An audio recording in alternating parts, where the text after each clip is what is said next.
কাৰ্যবিলাক ইয়াৰ পৰা আৰম্ভ হ'ব। সকলো কাম কাজবিলাক এই অফিচৰ পৰাই আজিৰ পৰা আৰম্ভ হ'ব।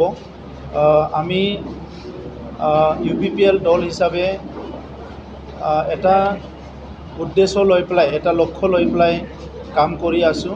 আৰু এতিয়া বড়োলেণ্ডত UPPL আৰু BJP যৌথভাৱে চৰকাৰ চলি আছে।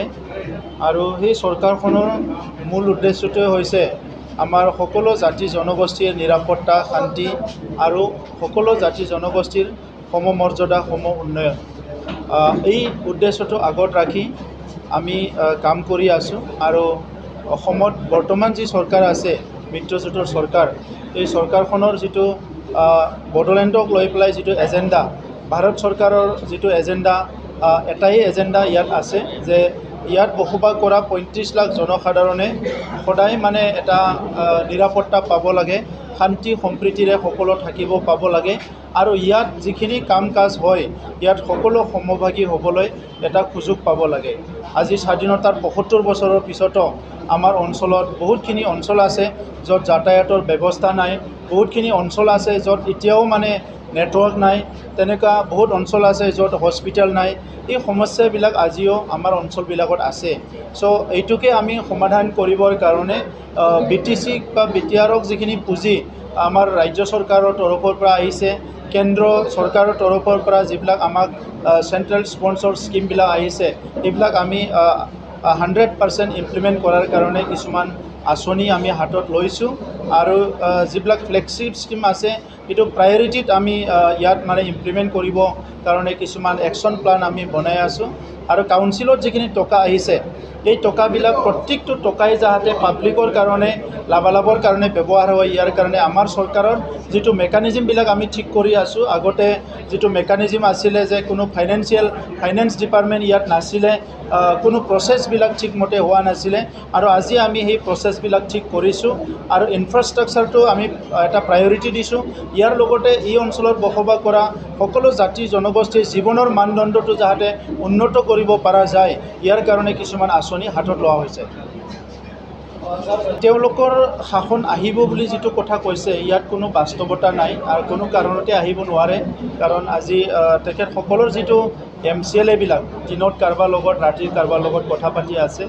মোৰ লগতো তেখেতসকলৰ দলৰ বহুত নেতা এনি টাইম কথা পাতি থাকে। আৰু এইটো সময়ৰে কথা, বহুত নেতা আমাৰ দলতো আহিব বিচাৰে। কিন্তু আমি এতিয়া এই অঞ্চলৰ প্ৰশাসন যন্ত্ৰটো আমি ঠিক কৰি ল'ব বিচাৰিছোঁ। সেইকাৰণে কোনোবা পাৰ্টিত অহা যোৱাবিলাক আমি গুৰুত্ব দিয়া নাই।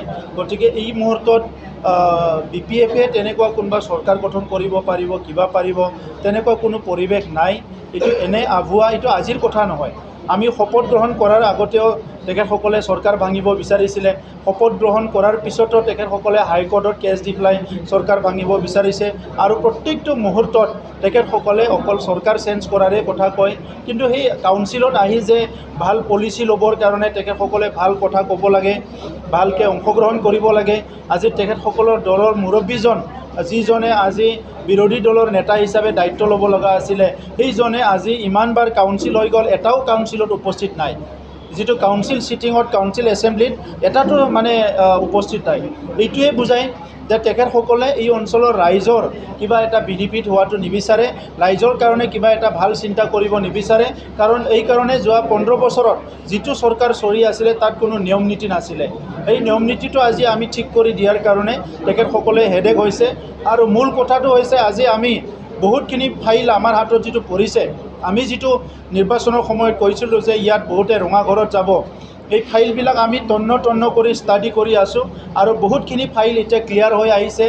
1000 কোটি টকা কেন্দ্ৰীয় চৰকাৰে যিটো দিছিলে, মোদীজীৰ যিটো চৰকাৰ আহিছিলে নেতৃত্বত যিটো 1000 কোটি দিছিলে, ইয়াৰ 200 কোটি টকাটো তেখেতসকলে ডাইভাৰ্ট কৰি পেলাই পূৰা খুটা কম্বল ছাপ্লাই দিছে।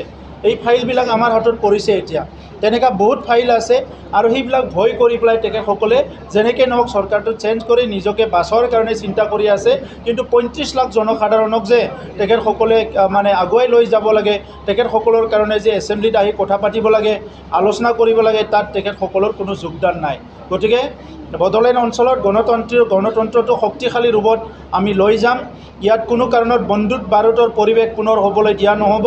সকলো বড়োসকলৰ লগতে বিভিন্ন জাতি জনগোষ্ঠী জনগোষ্ঠী নিজৰ অস্তিত্ব লৈ জীয়াই থাকিব পাৰিব আৰু দীঘলীয়া বড়ো সংগ্ৰামৰ যিসকল শ্বহীদ যিসকল আমাৰ যোদ্ধা সকলো ন্যায় পাব লাগিব অধিকাৰ পাব লাগিব এইটো লক্ষ্য লৈ পেলাই আমি কাম কৰি আছোঁ আমাৰ সকলোৰে শ্ৰদ্ধাৰ ভাৰতৰ গৃহমন্ত্ৰী অমিত শ্বাহ ডাঙৰীয়া তামোলপুৰলৈ আহিব তাত এটা চেণ্ট যিটো আছে তেখেতসকলে অৰ্ডিনেন্স ফেক্টৰী এটা তেখেতে ভূমি পূজন কৰিব আৰু তাত হাজাৰ হাজাৰ মানুহ তাতে একেলগে অমিত শ্বাহ ডাঙৰীয়াক আদৰণি জনাব আমি সকলো তাত উপস্থিত থাকিম আৰু বড়োলেণ্ডৰ অঞ্চলৰ কাৰণে আমাৰ কাৰণে সেইটো এটা ভাল খবৰ কি এতিয়া কেন্দ্ৰ চৰকাৰৰ এটা অনুষ্ঠান ডাঙৰ এটা অনুষ্ঠান উত্তৰ অঞ্চলত আমাৰ অঞ্চলত পিছপৰা অঞ্চলত এই ফেক্টৰীটো এই ইনষ্টিটিউশ্যনটো অনাৰ কাৰণে মই BSF অধিকাৰীসকলক ধন্যবাদ জনাইছোঁ আৰু ইয়াৰ লগতে অসমৰ মুখ্যমন্ত্ৰী ডক্টৰ হিমন্ত বিশ্ব শৰ্মা ডাঙৰীয়া আৰু গৃহমন্ত্ৰী ডাঙৰীয়াক ধন্যবাদ জনাইছোঁ যে তেখেতসকলে আমাৰ বড়োলেণ্ড অঞ্চলত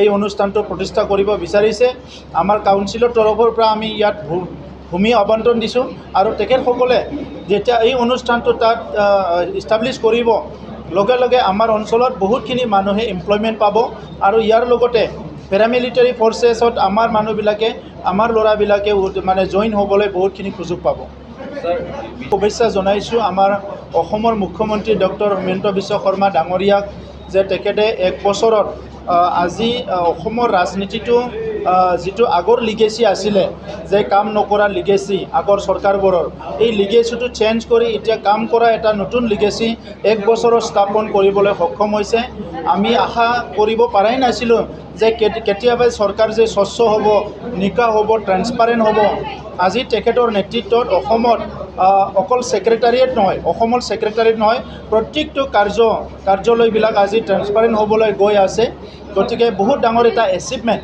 আৰু ৱৰ্ক কালচাৰটো তেখেতে মানে 10 গুণ আজি বাঢ়াই দিলে তেখেতে নিজে এজন মানে কৰ্মযোগী ব্যক্তি হয় এজন ডাইনেমিক ব্যক্তি হয় ভিজনাৰী ব্যক্তি হয় লগতে অসমৰ 3,30,00,000 জনসাধাৰণক তেখেতৰ যিটো মিছন আৰু ভিজনত একেলগে লৈ যোৱাৰ কাৰণে দিনে নিশা কাম কৰিছে গতিকে আজি এই সফলতাৰ কাৰণে মই তেখেতক কৃতিত্ব দিব বিচাৰোঁ মই কংগ্ৰেচুলেশ্যন দিব বিচাৰোঁ আৰু ইয়াৰ লগতে বিজেপিৰ প্ৰেছিডেণ্ট আজিৰ প্ৰেছিডেণ্ট আমাৰ ভৱেশ কলিতা ডাঙৰীয়া প্ৰাক্তন প্ৰেছিডেণ্ট ৰঞ্জিত দাস ডাঙৰীয়া বৰ্তমানৰ AGPৰ প্ৰেছিডেণ্ট অতুল বৰা ডাঙৰীয়া মই সকলোকে এই সময়ত কংগ্ৰেচুলেশ্যন জনাব বিচাৰোঁ আমাৰ দলৰ প্ৰতিষ্ঠাপক নেতা UG ব্ৰহ্ম ডাঙৰীয়া তেখেতো মানে কেবিনেটত মন্ত্ৰী হৈ আছে মই তেখেতকো কংগ্ৰেচুলেশ্যন জনাব বিচাৰোঁ আৰু এই সফলতাৰ কাৰণে অসমৰ জনগণে যে ইমান সুন্দৰকৈ সমৰ্থন দিলে আশীৰ্বাদ কৰিলে ইয়াৰ কাৰণে অসমৰ জনগণ